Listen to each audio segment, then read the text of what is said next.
ազատության մեջ մեղադրվողը կամ ուղիղ կասկածյալ ազատության մեջ է, բայց օրինակ մեր ձևով ասողը կամ սպանության մեջ բազմաթիվ մեղադրվողներ այժմ կրում են կալանք խափանամիջոցը քրեակատարական տարբեր ոչ բազմաթիվ դրսում չեն, կարող է լինել իրավիճակ, երբ կապ չունի հանցանքի ծանրությունը, նույնիսկ սպանության մեջ մեղադրվող անձը կրի խափանման այլ միջոց, այո, այսինքն դատարանը որոշի, որ պետք է այլ խափանման միջոց նշանակի տվյալ անձի նկատմամբ, որովհետև խափանման միջոցի տեսակի որոշման հիմքում ոչ թե հանցագործության ծանրությունն է, այլ մի շարք այլ հանգամանքներ։ Տիկին նախարար, հիմա որ ասում եք պետք է լինեն համապատասխան ինչ-որ կառույցների եւ այլն, ինչ հետևեցի կառավարությունում ինչ-որ իրավասու ոլորտային նախարարներ, գերատեսչության ղեկավարներ քննարկել են այդ միջադեպը, ինչ վարչապետը հետևություններից էր խոսում, դուք տեղյակ եք որևէ քննարկումից կամ գուցե մասնակցել եք որևէ նման քննարկման։ Իսկ որ ասում եք բայց կարծում եմ, որ դուք էլ տեսել եք, որ ներքին գործերի նախարարությունը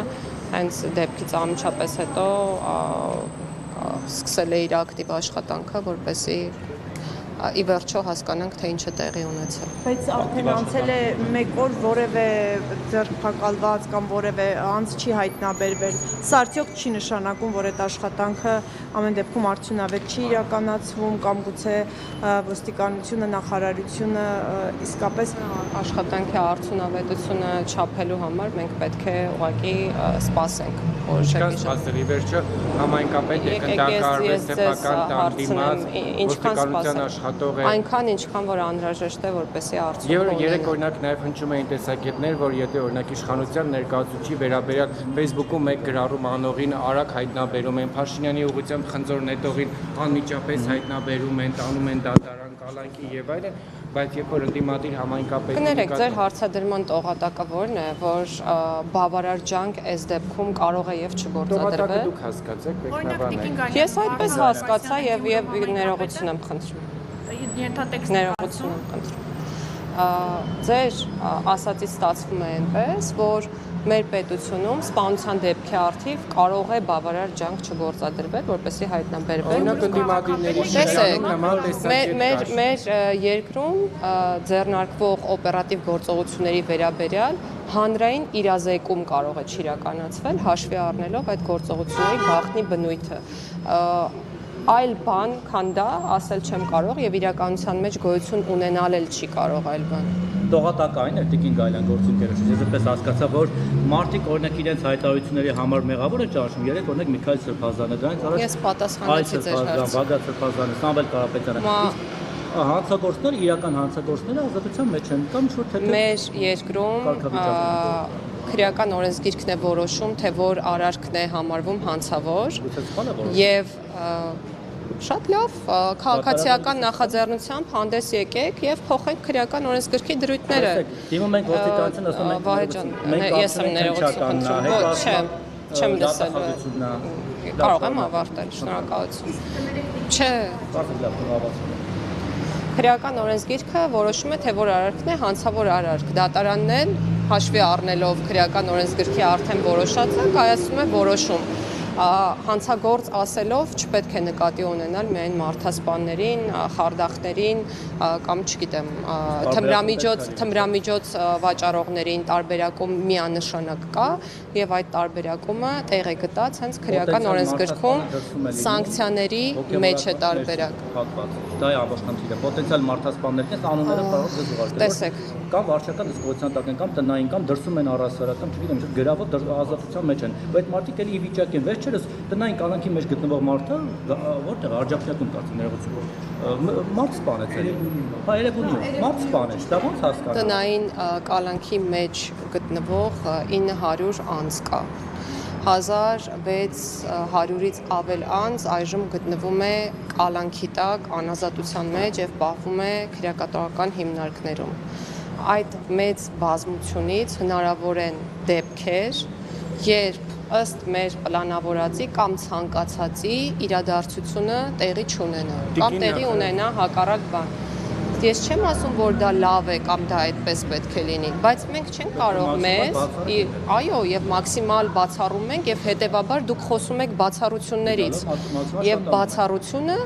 հաստատում է օրինաչափությունը։ Շատ լավ է, որ ձեր ուշադրությունը հրավիրված է բացառությունների վրա, բայց ես ուզում եմ վստահեցնել, որ մեր ուշադրությունն էլ է այդ բացառությունների վրա հրավիրված եւ մենք փորձում ենք մինիմալ դարձնենք այդ բացառությունները, ընդհանուր մինչեւ բացառենք այդ բացառությունները։ Եթե պետությունը, եթե իրավապահ համակարգը իր տեղում լիներ, հնարավոր էր արդյոք կանխել, հա, այս ողբերգությունը, հաշվի առնելով, որ օրինակ Մերձավանում մի քանի Ձեր անգամ հարցին նախաքննությունը կպատասխանի, գուցե եւ կանխարգելի չի գուցե եւ պատշաճ չեն իրականացրել։ Գուցե եւ հնարավոր էր, գուցե եւ հնարավոր էր եւ գուցե եւ հնարավոր չէր։ Տեսեք, մենք իդեալական աշխարհում չենք ապրում, ցավոք, մեր երկրում այո տեղի են ունենում հանցավոր արարքներ եւ պետությունը ոչ բոլոր արարքներն է հասցնում կանխել եւ դա ամբողջ աշխարհում է, այնպես չէ որ միայն մեր երկրում է։ Այո, բավարար ջանք պետք է գործադրվի։ Ասում եմ, եթե օրինակ համայնքապետին են գնդակահարում, հասարակ քաղաքացու նկատմամբ կարան ավելի դաժան խոսքը մենք դրա չգիտենք, նոր չկայք դուք, ես այդ մասն էի խոսում, մենք չգիտենք դեռ հանցագործություն կատարած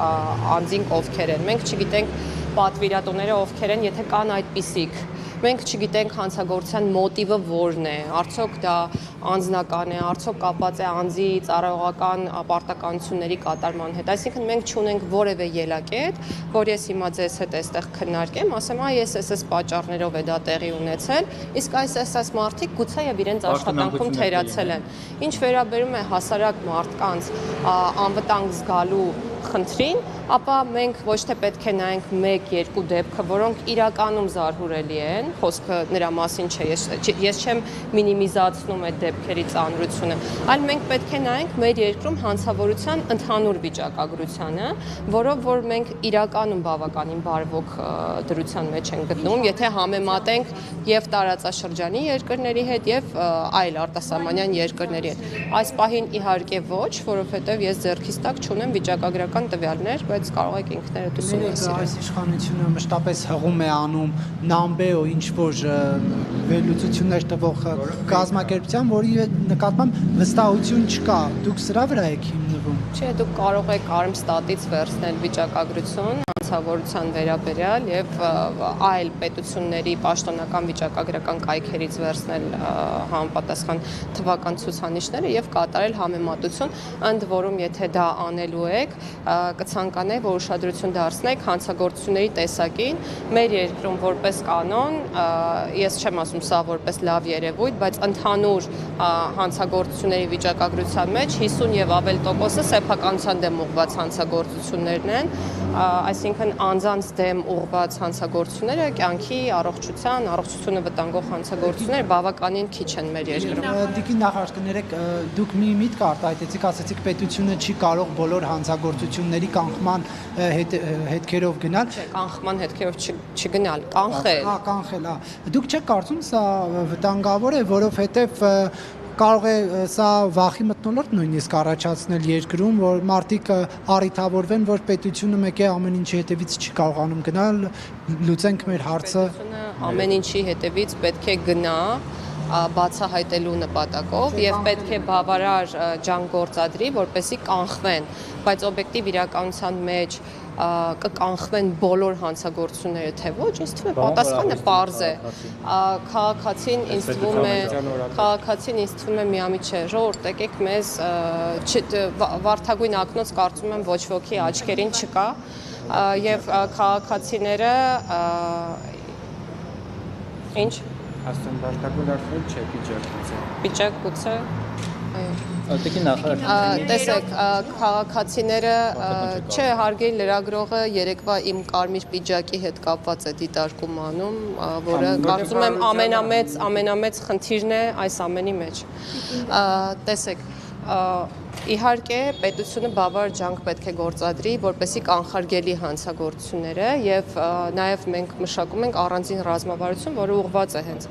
հանցավորության թվերի նվազմանը եւ հանցագործությունների կանխարգելմանը եւ այդ առումով խնդիրը միայն դրված չէ իրավապահ մարմինների կամ ոլորտում քաղաքականություն մշակող մարմնի առջև, այլ խնդիրը շատ ընդհանուր է եւ խնդրի լուծման պատասխանատուն նաեւ յուրաքանչյուր քաղաքացի է, ինչպես նաեւ շատ լայն սպեկտրի քաղաքացիներն են պատասխանատուները, սկսած մեր երեխաների կրթությունից, չգիտեմ, նախակրթական դպրոցից համապատասխան գիտելիքներ տալուց եւ այլն։ Այսինքն սա երկար եւ անընդհատ process է եւ քաղաքացին կարծում եմ խնդիր չունի իրեն անվտանգ չզգալու, որովհետեւ մինչ այս պահը ամեն դեպքում համատարած հանցագործությունների վերաբերյալ որևէ տվյալ մենք չենք ունեցել, իսկ առանձին դեպքեր եղել են, կան եւ ես քանի որ վարդագույն ակնոցների մասին շատ խոսեցի, չեմ կրում այդ ակնոցները եւ մարդկանց բնույթն ու էությունը հաշվի առնելով կասեմ, որ նաեւ լինելու է։ Տիկին նախարար երրորդ հանրապետության պետք է լինեն Տիկին Գալյանին չէ կարծում։ Փաշինյանը արդեն կարծես մեղավորության Ես չգիտեմ, չէ, քիչ առաջ ես նշեցի, որ քանի դեռ եւ քանի որ դեպքի հետ կապված մենք որևէ մանրամասնի չենք տիրապետում, հետեւություններ անել չենք կարող եւ հետեւաբար չեմ կարող ասել պաշտոնանկություններ կլինեն թե չեն։